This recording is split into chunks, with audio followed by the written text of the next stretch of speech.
நண்பர்களை நீங்கள் பார்த்து கொண்டு இருப்பது உங்கள் கௌசிக் ரிவ்யூ. சரி வாங்க வீடியோக்குள்ள போய் என்ன நடக்க போகுது அப்படின்னு சொல்லிட்டு பார்த்தீங்கன்னா, அட்டடா பணம் இருந்தால் போனமோ வாய பழகுன்னு சொல்லிட்டு சொல்லுவாங்களா, அது போல தாங்க நம்ம தலைவன் ஒரு பக்கம் மௌனமாகவே இருந்தார். நம்ம மல்லி வந்து கேட்ட போதும் சரி, மனோவர் கேட்ட போதும் சைலண்டாகவே இருந்தார். காசை எடுத்து இப்படி நீட்டதும், யோ தலைவா அந்த ரேணுகாவா, அதாவது சுடரியா, அவன் நம்ம பக்கத்து வீட்டு போனதாயா, எத்தனை நாள் இங்கே தான் இருந்தான். அது மட்டும் இல்லாமல் அவங்க அப்பனும் எனக்கு தெரியும், அவளுக்கு ஒரு அண்ணன் இருக்கான் அப்படின்ற எல்லா விஷயத்தையும் சும்மா புட்டு புட்டு புட்டு வைக்கிறாரு தலைவர். என்னடா இது, காசு கொடுத்ததும் தலைவனுக்கு இந்த அளவுக்கு பேச்சு வருது. கொஞ்ச நேரத்துக்கு முன்னாடி தாங்க சும்மா போய் கேட்டதும் வாய கடை தரக்கல அப்படின்ற மாதிரி இருந்தாரு. காசை காட்டினதான் பார்க்கணுமே, அப்படியே சும்மா புள்ளி விரத்திலிருந்து பொட்டு வர வரை அப்படியே சும்மா புட்டு புட்டு வச்சிட்டாரு நம்ம தலைவன். உடனே நம்ம தலைவர் சும்மா இருப்பாரா, அந்த இடத்துக்கு விஜய் கூட்டு வந்துறாரு. விஜய் கூட்ட பார்க்கணுமே, அவர் சொன்ன பர்ஃபார்மன்ஸை அடடா இது போல நான் எதிர்பார்க்கலையே அப்படின்ற மாதிரி இவங்க வீடியோவும் ரெக்கார்ட் பண்ணல. அந்த சமயத்தில் விஜய் வந்ததும், எப்பா இந்த மாதிரி தான் வா எல்லாம் சொல்லிட்டு, எப்பா மனோகர் மல்லியே நீங்கள் கொடுத்த காசுக்கு இந்த மாதிரி சொல்ல சொன்னீங்க விஜய் கிட்ட, அதே மாதிரி சொல்லிட்டேன், சந்தோஷமாப்பா நீங்கள் சொன்ன மாதிரி சொல்லிட்டேன், காசு எதுவும் குறைக்க மாட்டீங்களா அப்படின்னு சொல்லிட்டு டக்குன்னு ஆம்லேட்டை திருப்பி புல் பாயில் ஆகிட்டாரு. என்னடா இது கூத்தா இருக்குது, நாம் பார்த்தது ஆம்லேட்டு இவங்க ஆஃப் பாயில், இவங்க என்னடானா புல் பாயில் மாற்றி தட்டாங்க அப்படின்னு சொல்லிட்டு ஆடியன்ஸ் எல்லாம் ஒரு பக்கம் ஆடி போயிட்டாங்க, அசந்து போயிட்டாங்க. என்னங்க பண்ணுறது, அது இவங்க கொடுத்ததோன்னு 2000.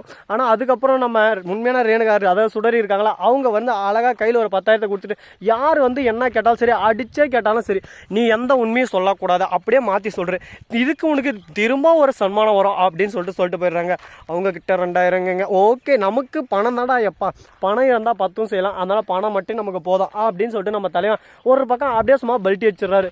யோ இந்த மாதிரியெல்லாம் பண்ணாதியா, தப்புயா அப்படின்னு சொல்லிட்டு நாம சொன்னால், தப்பு கிப்பு இதெல்லாம் எங்கிட்ட பேசக்கூடாது, நான் என்ன எங்கே நினைக்கிறேன்னா அதுதான் எங்கள் விஷயம். அதை விட்டுட்டு நீங்கள் சொல்கிறதுக்கெல்லாம் என்னாலலாம் தலையாட்டு மாதிரி ஒன்றும் தலையாட்ட முடியாது சரியா அப்படின்ற மாதிரி ஒரு பக்கம் ஏமாத்த ஆரம்பிச்சுறாங்க. இப்போ என்ன தாண்டா முடிவு, இப்போ எங்கே தாண்டா கொண்டு போயின்னு இருக்கீங்க, எனக்கு ஒன்றுமே புரியலடா. ஒரு பக்கம் மண்டையெல்லாம் சும்மா கிட்டு கிட்டு கிட்டு கிட்டு கிண்ணு கிண்ணு கிண்ணு கிண்ணு வலிக்க ஆரம்பிக்கிறா அப்படின்னு சொல்லிட்டு நாம சொல்லலாங்க. ஆனால் அதே சமயத்தில் இன்னொரு ட்விஸ்ட் ஒன்று வச்சிட்டாங்க.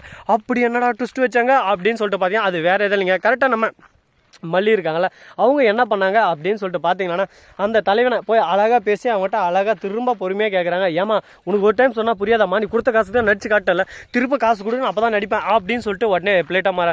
மல்லி உன்னை ஆனால் நான் ரொம்ப பெரிய வல்லவே அப்படின்னு நினச்சேன், ஆனால் உன்னோட சுயநலத்துக்கோசரம் எந்த எல்லைக்கு நீ போக ஆரம்பிச்சுன்னு சொல்லிட்டு இப்போ தான் புரியுது. இதுக்கு மேலே உங்ககிட்ட பேசி எந்த பிரயோஜனம் இல்லை. என்னோட ரேணுகா, அவள் தான் என்னோட ரேணுகா இருந்தால் தான் என்னோட ரேணுகா, அவகிட்டே நான் தேடி போக போகிறேன், அவ கூடயே போய் சேர்ந்து வாழ போகிறேன் அப்படின்னு சொல்லிட்டு காலை வாரி விட்டு அங்கேருந்து கிளம்புறாங்க. அதை பார்க்கும்போது என் ரத்தம் கொதிக்குதுரா அப்படின்ற மாதிரி தாங்க ஒரு பக்கம் போயின்னு இருக்கு. சரி இதெல்லாம் ஒரு பக்கம் போட்டுன்னு சொல்லிட்டு விட்டாலும், அதே சமயத்தில் மறுபக்கம் என்ன ட்விஸ்ட் வச்சிருக்காங்க அப்படின்னு சொல்லிட்டு பார்த்தீங்கன்னா, அது வேற எதுவும் இல்லைங்க. கரெக்டாக நம்ம இலக்கியா இருக்காங்களா, அவங்க வந்து இந்த சீரியலுக்குள்ள மாஸ் என்ட்ரி கொடுக்குறாங்க. என்ன கேரக்டராக வர போகிறாங்க அப்படின்னு சொல்லிட்டு பார்த்தீங்கன்னா, நம்ம வள்ளிக்கு சிட்டி விட்டு போனதாங்க வர போகிறாங்க. வந்து அவங்களோட உதவி எல்லாமே ஒரு பக்கம் காட்ட போகிறாங்க. அந்த உதவியினால தான் மல்லி ஒரு பக்கம் திரும்ப அவங்களோட வாழ்க்கையை பிடிக்க போகிறாங்க, வாழ்க்கையில் ஒரு பக்கம் சரித்திரக்கூடிய நாட்ட போகிறாங்க அப்படின்னு சொல்லிட்டு நாம் நம்பிட்டு இருக்கோம். அது போல் நடக்குமா, வாய்ப்பு இருக்கா அப்படின்னு சொல்லிட்டு பொறுத்திருந்து பார்த்தா தான் தெரிய போகுது, என்னென்ன விஷயங்களாலும் நடக்க போகுது, எப்படியெல்லாம் கொண்டு போக போகிறாங்கன்னு சொல்லிட்டு. சரி இதெல்லாம் ஒரு பக்கம் போட்டுன்னு சொல்லிட்டு விட்டாலும், அதே சமயத்தில் கரெக்டாக நம்ம கதிரேசன் இருக்காருல, அவரு வந்து விஜய்க்கு ஃபோன் பண்ணி, என்னப்பா விஜய் அந்த மல்லியை துரத்தி அடிச்சா இல்லையா, உனக்கும் என் பொண்ணுக்கும் கல்யாணம், எப்போ கல்யாணம் சொல்லு அப்படின்னு சொல்லிட்டு கேட்க, கொஞ்ச நேரம் வெயிட் பண்ணியா உடனே பண்ணுறேன், இதை பார்த்தீங்களா இவன் ஒரு பக்கம் எப்படி சிரிக்கிறான்னு சொல்லிட்டு அந்த அளவுக்கு ஒரு பக்கம் கேவலமாக கொண்டு போயின்னு இருக்காங்க சீரியலை. என்னங்க பண்ணுறது, இப்படி தாங்க ஒரு பக்கம் ரொம்பவே அப்படியே சும்மா சில்லறத்தனமாக சிரிச்சுக்கிட்டே போயின்னு இருக்க வாழ்க்கை. சரி இந்த மாதிரியெல்லாம் ஒரு பக்கம் போயிட்டு இருந்தாலும், அதே சமயத்தில் மறுபக்கம் என்ன நடக்க போகுது அப்படின்னு சொல்லிட்டு பார்த்தீங்கன்னா, கரெக்டாக நம்ம மல்லி இருக்காங்களே, அவங்க தாங்க இப்போ சரித்திரத்தை ஒரு பக்கம் புரட்டி போடுற மாதிரி விஷயத்த செஞ்சுட்டாங்க. டேய் விஜய், உனக்கு எனக்கு இனிமேல் அந்த சம்மந்தம் இல்லடா, உன் வாழ்க்கையில் நானும் குறுக்க வர மாட்டேன், என் வாழ்க்கையில் நீயும் குறுக்க வராடா, என்னை விட்டு போய் தொலைடா அப்படின்னு சொல்லிட்டு சொல்கிறாங்க. என்னடா என்ன நினச்சிட்டு இருக்கேன், உன் இஷ்டத்துக்கு வான்ற போது வர்றதுக்கும் போன்ற போது போகிறதுக்கு என்ன பார்த்தா எப்படிடா தெரியுது, நான் உண்மையாக காதலிச்சேன், ஆனால் நீ என்னை இந்த மாதிரி கேவலப்படுத்தி அசிங்கப்படுத்தி அனுப்பிச்சுட்டல. அன்னப்பொண்ணு ஒரு பக்கம், ஐயோ என் பொண்ணோட வாழ்க்கை போச்சு, என் பொண்ணோட வாழ்க்கையை சீரழிச்சிட்டே, படுபாவி பையன் நஷ்டீடு கொடுக்குறான், நம்ம நஷ்டீடு, என் பொண்ணு திரும்ப இந்த மாதிரி அப்படியே குறா பார்க்கலாம், அதெல்லாம் கொடுக்க மாட்டான், நஷ்டீடு கேட்குறான், நஷ்டீடு உன்னை என்ன பண்ணணுமோ அந்த விதத்தில் உன்னை கவனிச்சுக்கிறேன் அப்படி இப்படின்னு சொல்லிட்டு அன்னபூர்ணி ஒரு பக்கம் கோவப்படுறாங்க. என்னென்னவோ பண்ணுறாங்க. இங்கே பார்த்தீங்களா இவனை மாதிரி தாங்க ஒரு பக்கம் சகுபம் எப்படி தட்டுறது எல்லா விஷயத்தையும் இவனை பார்த்து கரெக்டாக கற்றுக்குவாங்க. அது போல தான் நம்ம அன்னபூர்ணி ஒரு பக்கம் விஜய் கிட்ட தட்டுன்னு தட்டுறாங்க. என்னதான் தட்டினாலும் ஒட்டுற மண்ணு தாங்க ஒட்டும். மீசில் மண்ணு ஒட்டினால நம்ம தலைவன் அப்போ கூட நல்லவனாக தான் காட்டிக்கிறான். நம்ம என்ன பண்ண முடியும் சொல்லுங்க பார்க்கலாம்.